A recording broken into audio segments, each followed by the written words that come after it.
morning. Good morning. I hope you're safe and well, because that is the most important thing. Oh, what have we got for you this morning? Well, we have got a correction, first of all. What correction, I hear you ask, as she moves the video back. That's better. Yeah, what correction is it? Well, it is a good one. It is the UK mandatory classification list.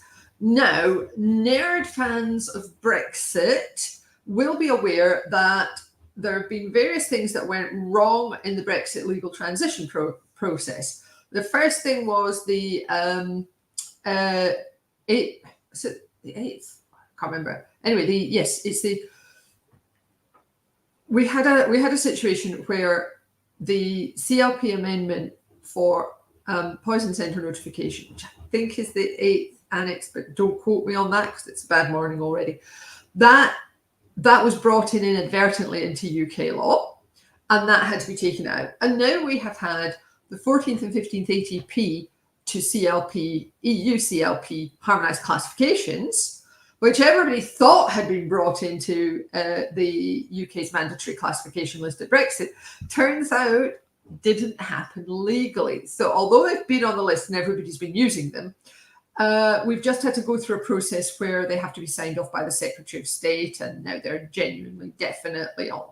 So the good news is that has now taken place. So the mandatory classification list is up to date, including the 14th and 15th ATP harmonised classifications. Oh, my God, it's so knackering. One wonders if there's still more to come out of this process. I think, in retrospect, lift and shift was a really terrible idea because there are all these things happening in the background. But at the same time, you could quite see why there was too much legislation to be able to go through things with everything with a fine-tooth comb. Now, what I don't know is whether this kind of thing is happening outside of the chemicals world, but it's certainly happening in here. So I'm just going to press the button there. That's the link coming through now. So you should be able to download the file as an Excel document. So good luck with that one. I don't think it's going to make much in the way of practical difference, because we've all been using the 14th and 15th harmonised classifications because they were on the list anyway. But it's just nice to know it's kind of, excuse me, dotting the I's and crossing the T's kind of thing. No doubt the lawyers will be very happy about it. So that's the first thing. Second thing is more divergence. Yet another EU-SVHC coming through. What's happened is that since Brexit, the GB hasn't done a great deal with certain things because we're playing catch up with what the hell's happened to all the laws. But the EU have been churning out substances of very high concern, especially new restrictions, and things are moving a lot more slowly here in the UK, even where there's a movement to adopt things in the EU. We are definitely running a bit slower than they are. So, so this is yet another thing, yet another bit of divergence. It's bis alpha dimethyl benzyl peroxide, which apparently is a flame retardant and it's a reprotoxin. But I will just pop the news from ECHA below this video now as well. So we've got a whole pile of other stuff in today's Chemicals Coffee Time. If you would like to sign up, then I will put the link below this video in a moment after I've finished recording it, just for ease. Did say it was a bad morning, didn't I? Forgot to get everything lined up, ready to copy across.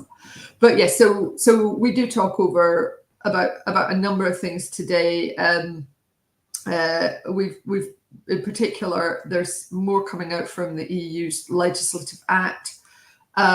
There's a thing about eco-textiles and what the EU's doing with REACH affecting the textile recycling market.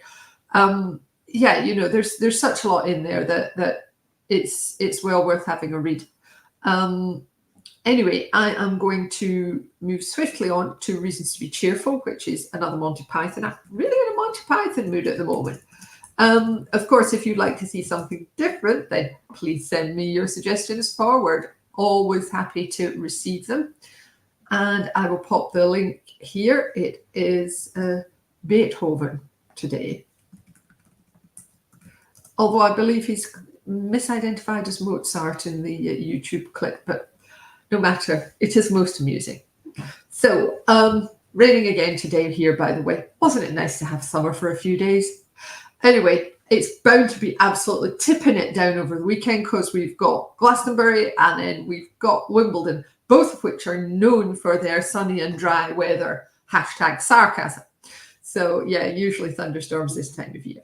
So whatever you're doing today, thanks ever so much for watching. I hope these things are useful for you. Look forward to chatting to you again next week. Take care of yourselves. Bye.